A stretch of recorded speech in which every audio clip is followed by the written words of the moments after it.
My aunt kept telling everyone at family gatherings that my baby was not my husband's child as if it were some hilarious joke. She was livid when I reminded her of her hilarious misdemeanor.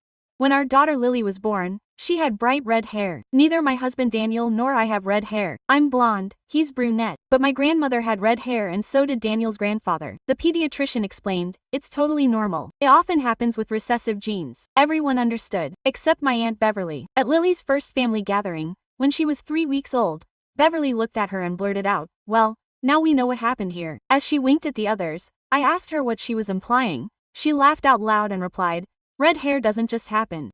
Maybe I had some clarification to offer. Daniel's expression hardened, but he remained silent. My mother asked Beverly to stop talking nonsense. Beverly insisted she was only joking. No one could handle a joke anymore, but it didn't stop there. At every family gathering, Beverly would make digs. At my nephew's birthday, she asked Daniel if he wanted a paternity test for Christmas. At Easter, she mentioned to my cousin that Lily looked exactly like the mailman. At the 4th of July barbecue, she grilled me in front of 15 family members if I wanted to admit anything. She always laughed it off and claimed it was a joke, but Daniel stopped attending family events after the 3rd time. He said he couldn't stand hearing it anymore. My mother-in-law learned about Beverly's jokes from my cousin. She began to raise doubts. Daniel was adamant. We had thought about getting a test. She never mentioned it to me, only to Daniel. He told me that she was afraid he was naive. His brother also started off with subtle comments at first, then more outspoken, asking Daniel if he noticed that Lily didn't have her nose, noting that she was tall for her age when both Daniel and I were of average height. Daniel began to look at Lily differently, not with suspicion exactly, but with questioning. He would stare at her features during mealtime. He would compare her baby photos to his own. One night I caught him checking DNA testing websites on his phone. He said he was just curious about ancestry issues. Beverly thought it was hilarious, so for Thanksgiving she brought a 23andMe kit as a gift. She wrapped it in baby paper with a card that said, "When you're ready for the truth." She proclaimed it to the entire table. She said, "Every family needs honesty." Daniel drove off. He left me there with our baby and 20 relatives watching us. I followed him to the car. He was in tears. He said he hated himself for doubting, but the incessant teasing got to him, that maybe we should just take the test to silence everyone. I told him that if he needed a test after 3 years together and a planned pregnancy, then we had bigger problems than Beverly. We went home without dinner. Beverly texted me that night saying Daniel was too sensitive and couldn't handle mild teasing. She said if he didn't hide anything he wouldn't be so defensive. I didn't reply, but she continued. She posted old photos on Facebook of redheaded actors with captions like, "Lily's real dad." She tagged me in articles about recessive genes with laughing emojis and comments like, "Sure, sure." She created a group chat with female relatives asking if anyone else found it suspicious. My cousin told me Beverly made real bets on when Daniel would leave me. The breaking point came at Lily's first birthday party. We only invited immediate family. We made it clear Beverly wasn't welcome. She showed up anyway. She brought a gift. When Lily opened it in front of everyone, it was a onesie that said, "Maybe from Dad." The room fell silent. Daniel got up, picked up Lily, and headed to our bedroom. I heard the door lock. Beverly laughed and said we needed to calm down, that he'd bought it as a gag gift, that everyone was too tense lately. That's when I exploded. I told her she was a bitter woman, that she ruined relationships for fun, that her 3 divorces now made sense, that even her own children wouldn't speak to her and everyone knew why. She said I was being dramatic over a little joke. I told her joke was destroying my marriage. She argued that if my marriage was so fragile, it deserved to fall apart. My mother tried to mediate, but she wasn't done. I announced to everyone that Beverly had been spreading rumors for a year, that she had bet on the end of my marriage, that she had made Daniel so paranoid that he was looking for DNA tests, that this wasn't humor, it was cruelty. Beverly tried to leave, but I followed her to the door. I warned her that if she ever contacted us again, ever made another joke, ever alluded to the color of my daughter's hair, I would tell everyone about the money she stole from Grandma's estate. Her face went white. Beverly's mouth opened and closed as if searching for words, but nothing came out. The room behind me had fallen absolutely silent, not a sound of anyone moving or clearing their throat. I could feel every member of my family staring at me, witnessing this moment as if they were frozen in place. Beverly's hand gripped the doorframe, her knuckles whitening against the wood. She tried to laugh, that same high-pitched sound she made after her jokes, but it came out shaky and forced. She waved her hand at me as if I were stupid and mumbled something about how I was being so over the top over nothing. Her voice cracked on the last syllable, and she took a step back onto the front porch. I followed her, speaking loudly enough for everyone inside to hear clearly through the open door. I said we could discuss Grandma's missing $15,000 right here in front of everyone. And that was what she wanted. I asked if she would like to clarify how Grandma's signature came to be on the checks for the past 6 months, when she couldn't even hold a pen. Beverly's face went from white to red and she shook her head quickly as she walked down the porch steps. She said I was a liar and made up things to hurt her. I took another step forward and informed her that I had copies of every counterfeit check stored in my safe. She turned and nearly ran to her car, struggling with her keys and dropping them twice before she opened the door. Her tires squealed as she backed out of the driveway and I saw her taillights fade down the street before she turned back. My mother was right behind me as she re-entered. She grabbed my arm and dragged me into the kitchen while everyone else stood there pretending not to look. Mom's face was tight and her voice came out in a hoarse whisper, asking me what I was talking about with the estate money. I leaned against the kitchen counter and told her the whole story. 2 years ago, while helping to clean up Grandma's house, I found a folder of bank statements on her desk. The statement showed checks written in the last 6 months of her life, all made out to Beverly, totaling over $15,000. I had watched Grandma try to sign her name on a birthday card during that time and couldn't. Her hands were shaking excessively and the writing came out in a scrawl. I told Mom that I had compared the signatures on the checks to Grandma's real signature from before she got sick and they didn't match. Mom's hand covered her mouth and she asked why I never said anything. I explained that Grandma had just passed away and everyone was grieving. And arguing about money seemed inappropriate when we were just burying her.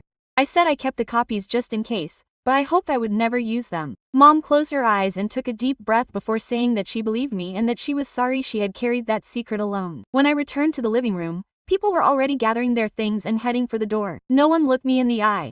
Everyone found reasons to check their phones or tend to their kids or remember something they'd forgotten in their car. The entire party emptied out in less than 20 minutes with awkward excuses about early mornings and long drives. Scarlett was one of the last to leave and hugged me tightly before heading out. She whispered in my ear that it was time someone confronted Beverly. She said she regretted not speaking up sooner, that she should have told me about the gambling pool weeks ago instead of waiting. I hugged her back and told her I understood and that I wasn't mad at her. She squeezed my hand one more time before walking out to her car. The house felt eerily quiet once everyone had left with half-eaten cakes on plates and ornaments still hanging from Dokir's lap. I walked down the hall to our room and knocked softly on the door. I announced that no one was left and that it was just us now. The latch clicked and Daniel opened it slowly, moving cautiously as if he were afraid of waking the baby. Lily was sleeping on his shoulder, her tiny hand curled up against his neck, her red hair sticking up in all directions. Daniel's eyes were red and puffy, and I could see tear tracks on his cheeks. He didn't say a word, just stepped aside to let me in before closing the door behind us. We settled into bed side by side, not touching at first, just watching as Lily slept between us on the blanket. Her chest rose and fell with tiny breaths, and she made soft noises as she dreamed. Daniel and I sat there for what seemed like an eternity. Neither of us knew what to say or how to begin. Finally, he spoke in a tone barely above a whisper. He said he was sorry he had doubted me. He was sorry he had let Beverly's venom seep into his mind. He was sorry he hadn't protected me better in front of his family. I told him I was sorry too. I was sorry I had let him go on for so long without reacting. I regretted not silencing Beverly from the very beginning. We sat in silence for a few more minutes before Daniel reached out and took mine. That night, after we tucked Lily into her crib and turned on her nightlight, Daniel sat on the edge of our bed and confessed something that made my gut turn. He revealed that he had actually scheduled an appointment for a DNA test the following week at a lab downtown. His voice wavered as he spoke, and he avoided looking at me. He explained that he felt disgusted with himself for even thinking about it, but Beverly's persistent comments had sunk in so deeply that he couldn't stop the doubts. He said he spent sleepless nights staring at Lily's red hair and questioning himself, hating himself for questioning, but unable to stop himself.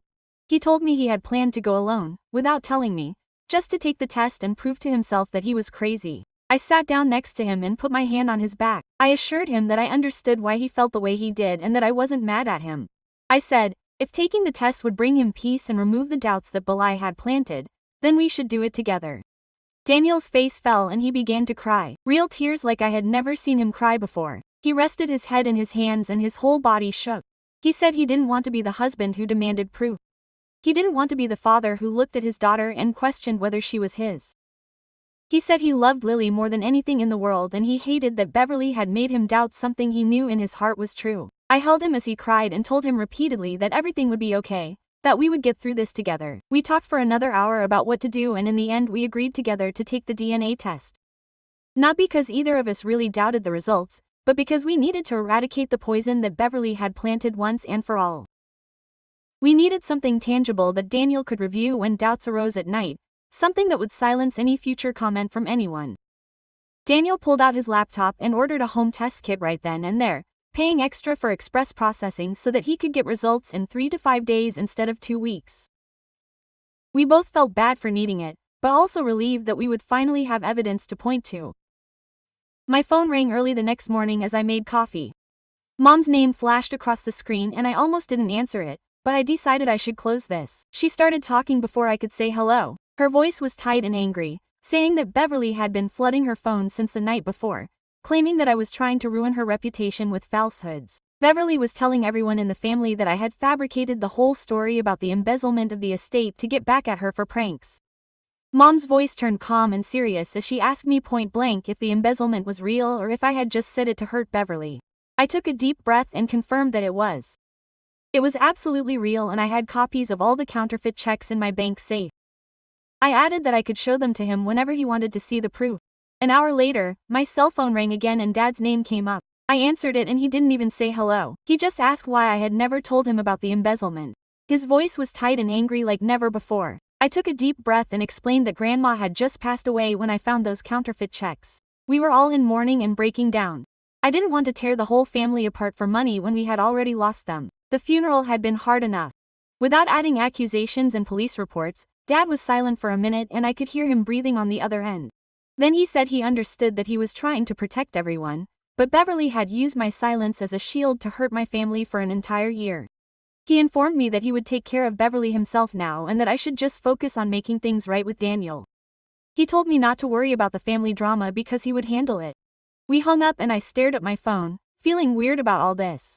Part of me was relieved that Dad believed me and was taking action. Another part felt guilty for keeping the embezzlement quiet for so long. This afternoon my phone rang again and this time it was Daniel's mom, Cada. My stomach sank when I saw her name because I thought she was calling to scold me or defend Beverly in some way. But when I answered her voice was fragile and shaky. She said she needed to apologize for questioning Daniel about paternity. She told me she now realized she had let Beverly's gossip get into her mind and distort her perception. She expressed shame for doubting her own son and making him feel like he had to prove something. She kept telling me she was sorry. I assured her I was fine and that I understood how Beverly's constant comments could mess with people's minds. We chatted for a few more minutes and he asked if he could come see Lily soon. I said yes because I could tell the apology was sincere. My phone buzzed with a message from Christopher about 20 minutes after I quietly hung up. The message was lengthy and said he wanted to apologize for his comments about Lily's features. He admitted that he was just repeating things he had heard other family members say at meetings. He wrote that he never really believed it and felt horrible for joining in. He said he should have sided with us instead of making Daniel feel worse. I told him I appreciated what he said and that it took courage to admit he was wrong. 2 days later we took the DNA test. Daniel opened the kit at the kitchen table while Lily played with blocks on the floor. The instructions called for swabbing the inside of your cheek for 30 seconds. Daniel did his first by running the long cotton swab against the inside of his mouth while watching the timer on his phone. Then I held Lily still while he did hers, which was harder because she kept trying to grab the swab and bite it.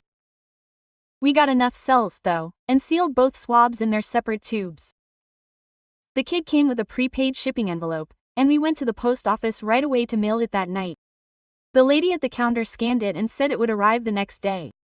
The wait was 3 to 5 business days after receiving it. Walking back to the car, Daniel took my hand and squeezed it tightly. Neither of us spoke, but I knew we were both thinking the same thing. Every hour would feel like torment, even though we both knew the results would come. 3 days into the wait, I got an email notification on my phone. Beverly's name appeared in my inbox, and my hands shook before I opened it. The email was long, maybe 10 paragraphs, and she called me vindictive and cruel. In the first line, she claimed that the estate situation was just a misunderstanding and that I was using it to manipulate the entire family against her. She wrote that she had always been jealous of her close bond with her grandmother and that was why she made up lies. Now she said I was a horrible person for breaking family ties over a joke that was supposed to be funny. The email went on and on about how I was too sensitive and couldn't stand cruel jokes. She blamed me for turning everyone against them just to gain attention and sympathy. As I closed, I warned her that I would regret using falsehoods to hurt her. I double-checked it and felt my face turn red with rage. I didn't reply to Beverly. Instead, I hit forward and forwarded the entire message to my father without adding a word. She replied in less than 5 minutes. She indicated that she had already spoken to the estate's attorney that morning and that they were moving forward with legal proceedings against Beverly. He added that Beverly would no longer be accepted to any family gatherings he arranged and had communicated this to everyone. He urged me to block his phone and email to avoid further contact. I did so. The next day, Scarlett called while I was folding clothes. She asked how I was doing since the incident at the celebration. I replied, "That's great, waiting for the DNA data and trying my best to ignore Beverly." Scarlett was silent for a moment and then confessed that she had to reveal something to me. She explained that Beverly had convinced 5 other relatives to invest in a collective bet on the failure of my marriage. She listed their identities and it hurt me to hear some of them, as I believed they liked me. Scarlett mentioned that she had refused to join when Beverly proposed. She had even confronted Beverly about the inappropriateness, but she backed down first so as not to burden me further. I thanked her for informing me now and for refusing. After I hung up, I settled back in the armchair for a while, absorbing the fact that 6 relatives were betting on the collapse of my marriage. The 4th day of waiting arrived and I was feeding Lily in her high chair when Daniel burst into the kitchen with an envelope. His face was pale and his hands were shaking slightly. He announced that the results were coming in the mail. I let go of Lily's spoon and watched him open the envelope slowly, as if he feared its contents, although we both sensed them. He took out the document and studied it for a full minute, motionless. Then he turned it toward me. The paper bore an official heading at the top in incomprehensible technical jargon, but in the center in bold letters it said 99.9%. Probability of paternity. Daniel's eyes watered and so did mine. We stood in the kitchen crying while Lilia banged her plastic spoon on the tray and gurgled. Daniel came over and held me so close that I could barely breathe. Neither of us spoke for a long time. That afternoon Daniel was gone in the garage for about an hour. When he returned he was wearing a basic black frame he had bought at the store. He had inserted the DNA results. I asked what he intended, and he explained that he wanted to hang it in Lily's room. At first I thought it odd, someone who would take a paternity test, but he made it clear that he wanted a reminder of how close he had come to letting someone else's resentment ruin his home. Every visit to the room and glance at the frame would remind him of what we had overcome together and how we had prevented Beverly from succeeding. We hung it on the wall next to the height chart, and Daniel looked at it for a long time. I put my arm around his waist and leaned back against it. The frame looked out of place among the adorable nursery decorations, but I understood his need. 2 days later, my mother called while she was washing dishes and asked if we would be at her home for Sunday dinner.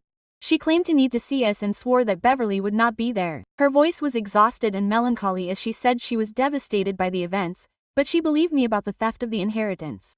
She said I was right to use that evidence to protect my family. I confirmed our presence, and she seemed relieved. That Sunday, we drove to my parents' house, Lily in her car seat, chatting the entire way. Daniel looked anxious and was constantly readjusting the steering wheel. When we got inside, about a dozen relatives were already seated at the dining room table. My father stood up when he saw us and hugged me tightly. Then he asked everyone to sit down, as he had a vital announcement. The room fell silent and the passing of plates stopped. Dad rasped and stated that he had filed a police report for the fake checks Beverly had written to Grandma's accounts.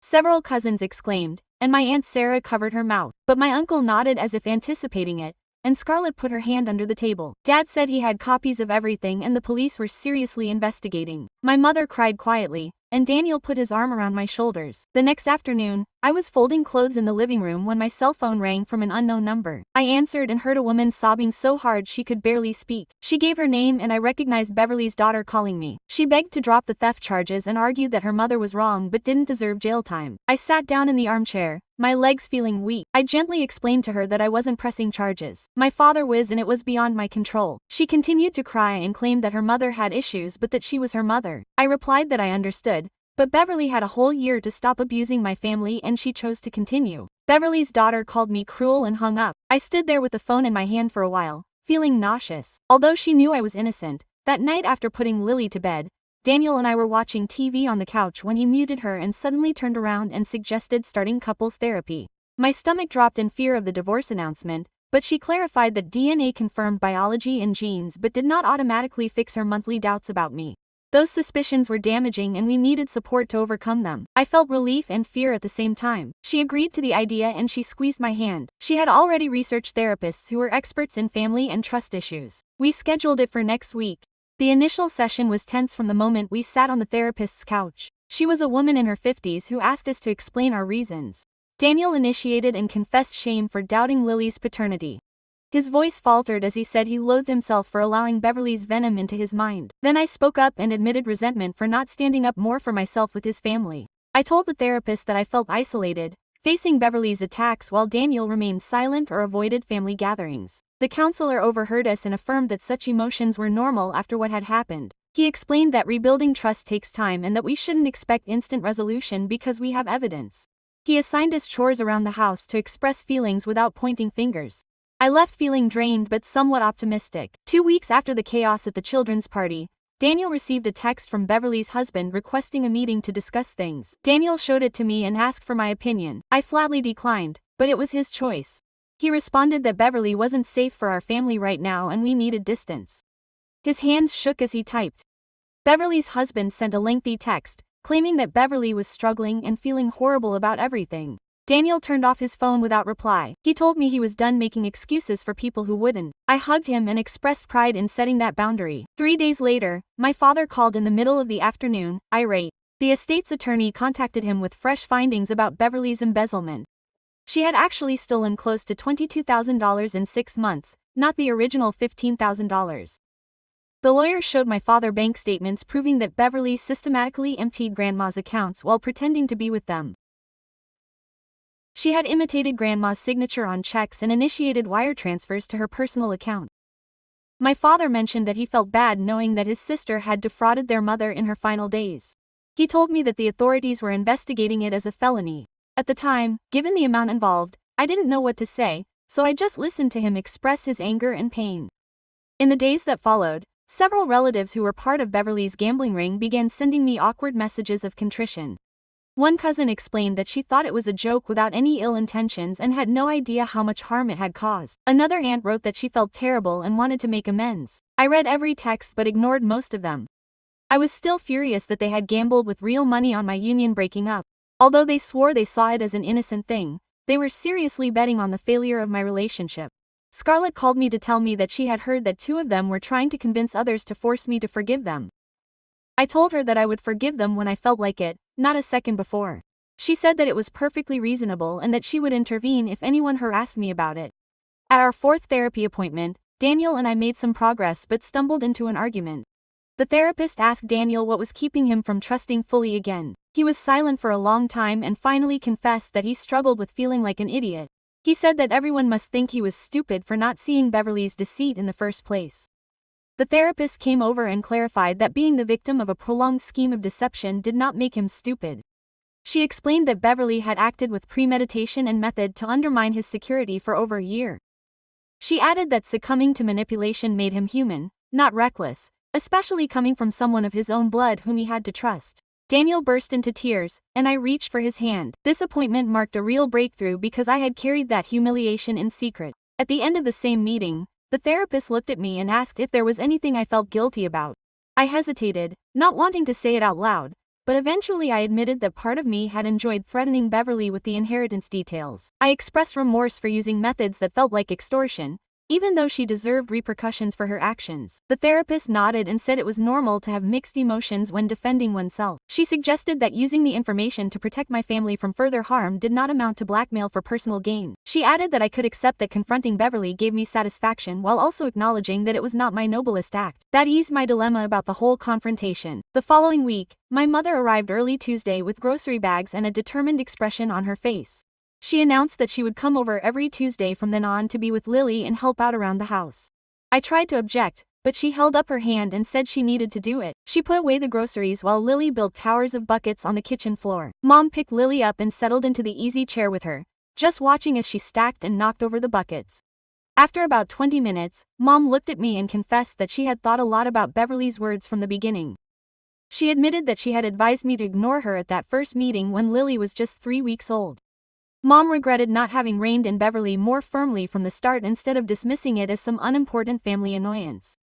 She told me that she had spent years preserving family harmony by downplaying conflicts and that she was abandoning that tactic. I sat down next to her and explained that I understood her initial reaction. Mom shook her head and replied, "Understanding didn't excuse it, and I should have protected you and Daniel better."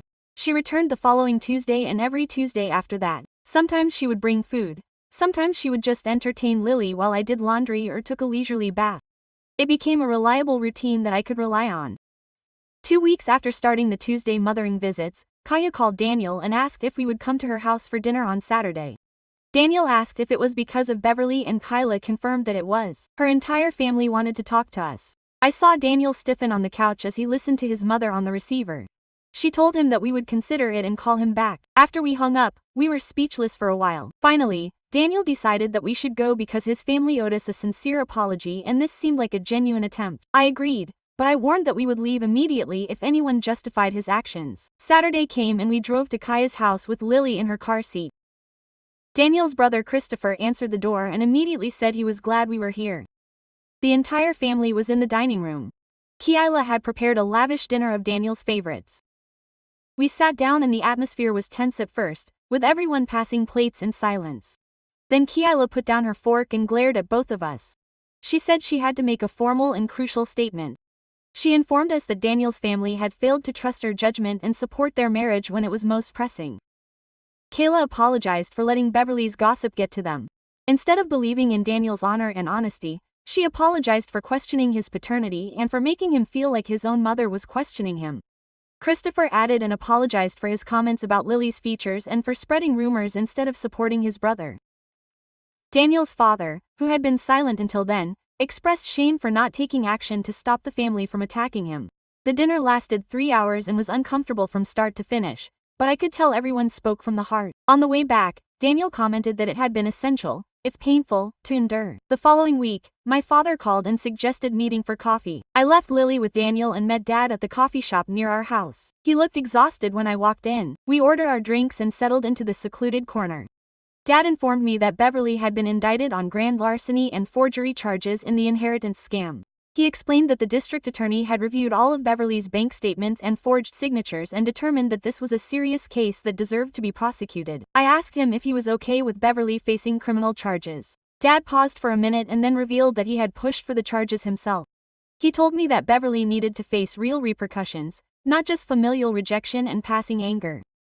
Dad argued that without legal sanctions, Beverly would simply wait for the dust to settle and then resume her habits.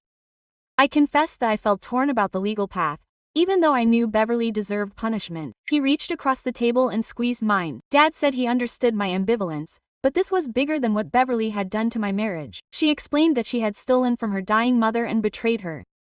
Family trust in the worst way. Charges were filed, and Beverly would be held accountable in court. I asked if she thought she would go to prison. Dad said he didn't know, but he expected at least probation and an obligation to make amends. Our therapies continued weekly, and things gradually changed between Daniel and me. The therapist assigned us exercises to restore closeness through simple, everyday gestures rather than trying to solve everything at once. Daniel got serious. He began leaving me little notes in unexpected places around the house. I would find them in my jacket pocket or stuck in the bathroom mirror or taped to the coffee machine. The messages said things like, "Why did I fall in love?" or what he valued about me that day. One mentioned that he adored my patience with Lily, even when exhausted. Another expressed gratitude for my standing up for our family when he was too depressed to fight. I worked on being more open about my emotions, instead of carrying everything alone as I had before. When I felt overwhelmed, I would tell him instead of just moving forward. When I felt fearful about Beverly, I would talk to him about it instead of keeping it to myself. The therapist commented that these small adjustments were forging renewed patterns of safety and dialogue. At first it felt strange because we had become so used to dealing with emergencies alone, but after a few weeks it began to flow more naturally. Daniel would ask me how I was really feeling, and I would answer honestly. I would ask him what he needed from me, and he would answer honestly. We were relearning how to be a duo instead of two individuals, just trying to survive each day. 3 months after the confrontation at the birthday party, my father called with news about Beverly's case. He had taken a plea deal and pleaded guilty to reduce the charges. Instead of grand theft, it was reduced to a misdemeanor in exchange for her confession, and Beverly received 2 years probation. She had to pay back the full $22,000 she had stolen and complete 200 hours of community service. Dad indicated that the criminal record was what really counted because it carried formal repercussions for her actions. I asked if he had ever spoken to Beverly. He said no and that he didn't plan on doing so anytime soon. Dad told me that Beverly's daughter had contacted him in tears, begging for forgiveness, but he explained that forgiveness would take time and Beverly needed to focus on her legal penalties. Now, the plea agreement meant there would be no trial, which was a relief because none of us wanted to testify in court. But it also meant that Beverly had confessed in an official legal setting to stealing from our grandmother. That confession felt relevant somehow, as if it made everything concrete and on the record instead of just a domestic conflict. My cousin's wedding was scheduled for late September, and the invitation arrived in the mail. Daniel looked at it and asked if she thought Beverly would be there. I called my cousin directly and asked her. She informed me that Beverly was not invited and would not be attending any family functions in the near future. She explained that many people were still angry and hurt by what Beverly had done. The wedding took place on a Saturday at noon in a hotel ballroom.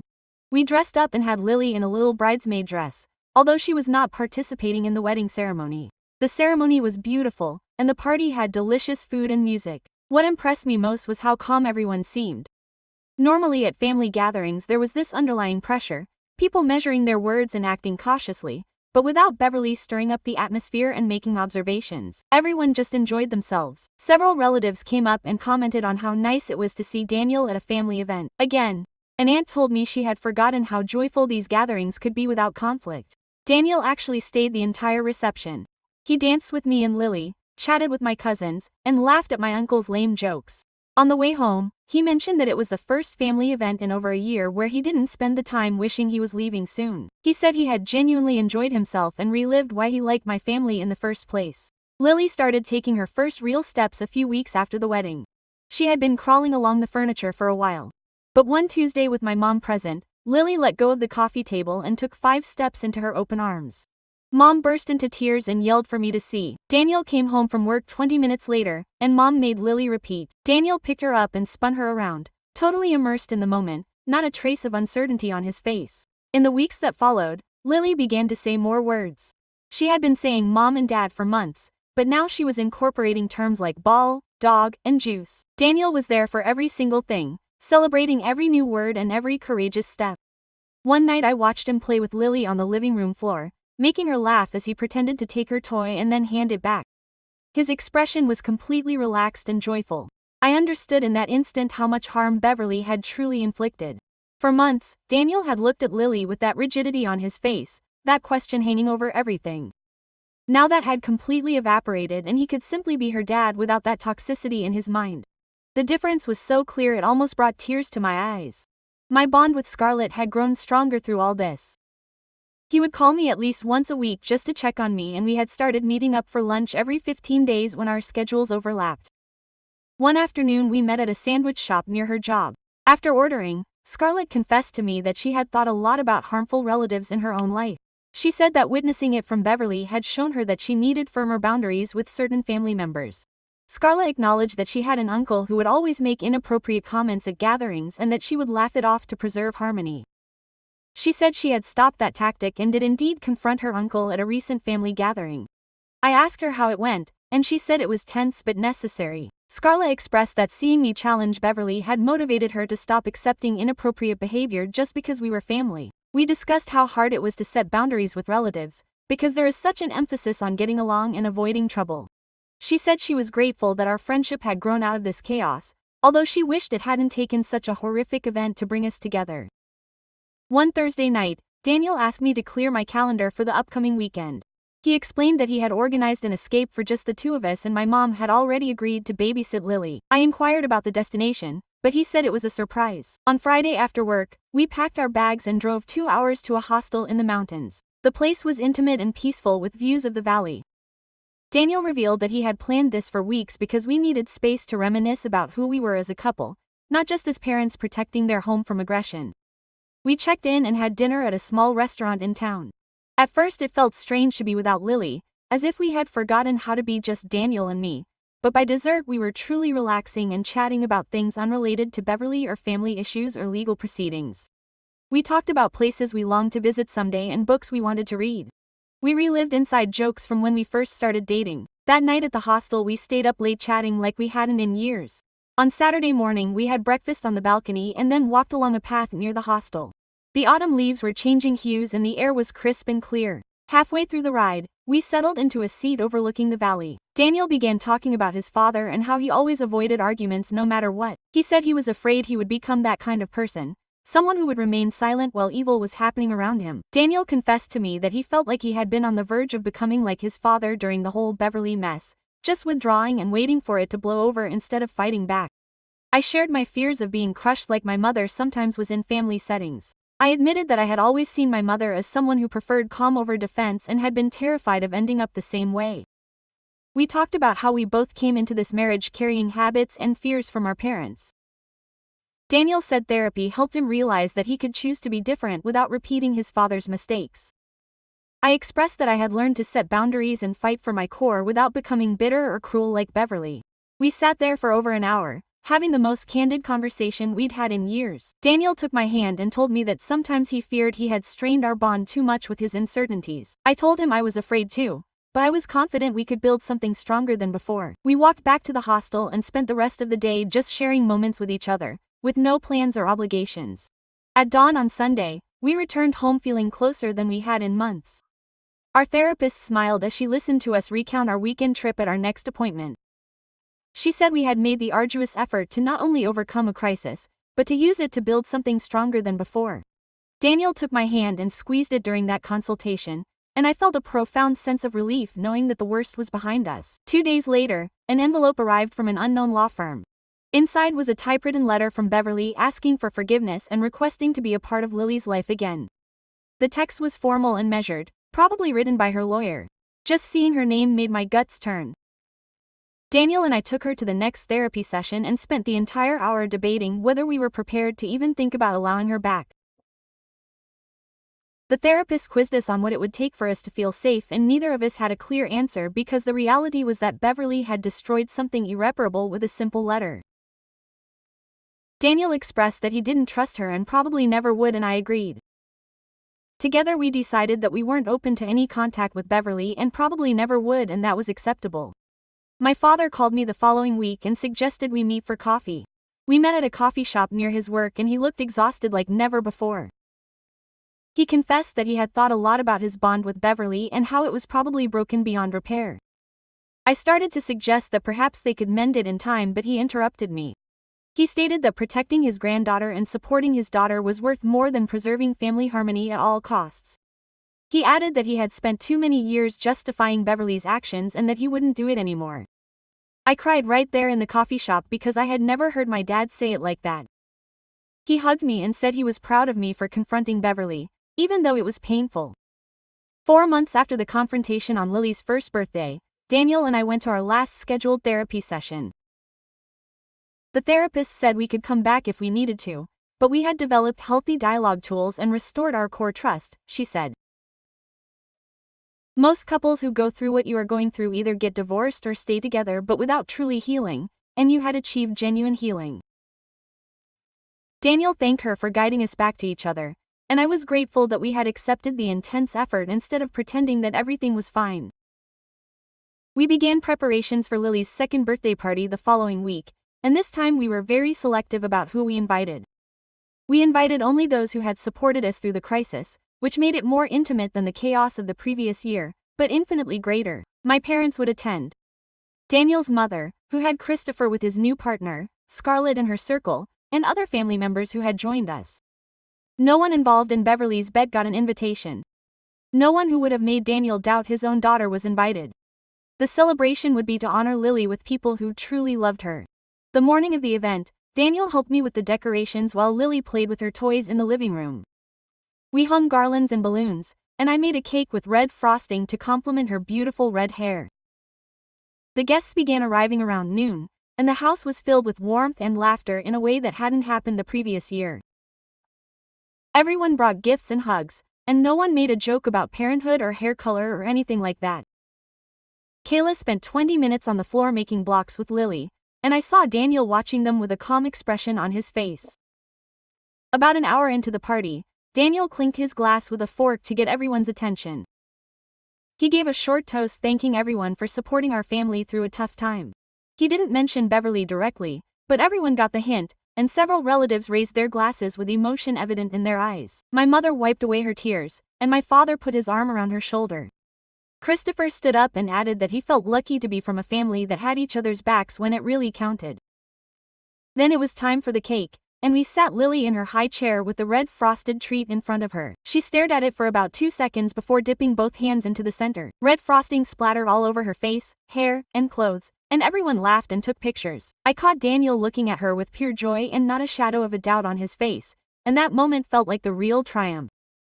Not the confrontation with Beverly or the legal repercussions or even the DNA test. Just Daniel looking at our cake-smeared daughter and seeing nothing but love. My mother pulled me aside while Daniel helped Lily get cleaned up. She told me she was proud of how I had stood up for my family. She revealed that she had reflected on times in her own life when she should have been more assertive and that I had motivated her to do better. I hugged her and told her it meant a lot to hear her say it. Christopher arrived with a woman he had never met and introduced her as his date. Joyce pointed out that this was his niece, Lily, the smartest and most adorable girl in the entire family. Daniel caught my eye from across the room and smiled, and I knew he had too. After everyone had left and the goodbyes were said, Daniel and I cleaned up together while Lily napped in her room. We picked up wrapping paper and put away leftovers and scraped frosting off the walls. Daniel commented that this birthday felt completely different from last year, and I agreed. He told me he was grateful that we had gone through hell together, because now he knew our marriage would withstand anything. I expressed my feelings, and we finished cleaning in blissful silence, sharing only our home with our daughter sleeping safely nearby. A few weeks after the party, Beverly's daughter called while I was doing laundry. I let her go to voicemail at first, but she insisted twice more, so I answered. She asked if we could discuss allowing her children to share time with Lily, since they were cousins and shouldn't have to pay for their grandmother's actions. I explained that I understood her point, but we needed to protect our peace of mind at that moment. She asked how long that might last, and I replied, I honestly don't know. Maybe someday, but not today. She was silent for a minute. Then she said she understood and hoped we could move toward that eventually. After she hung up, I felt guilty, but also relieved that I had held the line and not wavered in the face of her insistence. Daniel returned from work the following Tuesday with a big smile on his face, picked up Lily, and spun her around. Then he kissed me and announced that he had gotten the promotion he had been waiting for. His boss had mentioned to him on his evaluation that his communication skills had improved dramatically over the past 6 months. Daniel revealed that he had mentioned therapy to his boss in general terms, explaining how personal development had benefited him at work. That night, after putting Lily to bed, Daniel confided in me that the whole nightmare with Beverly had taught him to stand his ground in all areas of his life. He added that he had previously avoided conflict at work, as well as in his family, but therapy had shown him how to be open without being aggressive. The following Sunday, we attended a parents' group at our church that someone had recommended. About 8 couples sat in a circle in the basement with coffee and donuts. The moderator asked each of them to share a family challenge they were facing. We heard about in-laws who ignored boundaries, parents who favored certain grandchildren, siblings who created conflict at every meeting. When it was our turn, I offered a condensed version of what had happened with Beverly, without mentioning her name. 3 people nodded as if they had experienced something similar. After the meeting, 2 couples came over to talk to us more, and we exchanged contacts. Daniel commented on the way back that it felt good to know we weren't the only ones dealing with family complications. My parents invited us over for dinner a few days later. Dad grilled hamburgers while Mom and I threw together a salad and Lily played in their backyard. At dinner, my father talked about Beverly without my prompting. He said he had done a lot of self-reflection on her behavior over the years. He confessed to me that he regretted not having addressed Beverly's behavior sooner instead of keeping quiet and allowing it. My mother agreed and expressed her feelings the same way, that they both prioritized reassurance over defense. I explained that I understood their motives, that challenging the family is complicated. My father indicated that watching me confront Beverly showed him that boundaries could be set without self-destruction. The conversation was different from our usual banal conversations, more sincere and authentic. I ran into a relative who had been part of Beverly's bed at the supermarket the previous week. She was in the produce section and spotted me before I noticed her. She approached me with an uneasy air and mentioned that she had been waiting for a chance to talk to me. She apologized again for joining the bet. She said she felt terrible about it. This time, instead of pushing me away, I really listened. I told her that I accepted her apology and trusted that she had learned how innocent-sounding rumors can ruin lives. She nodded and said that she had definitely done it, that she thought about it all the time. We talked for a few more minutes, and it wasn't pleasant, but it seemed necessary. That evening, Daniel and I were cleaning up after dinner when she suggested the possibility of another child. I stopped loading the dishwasher and looked at him. He explained that he had been thinking about it for a while and sensed that now was a good time.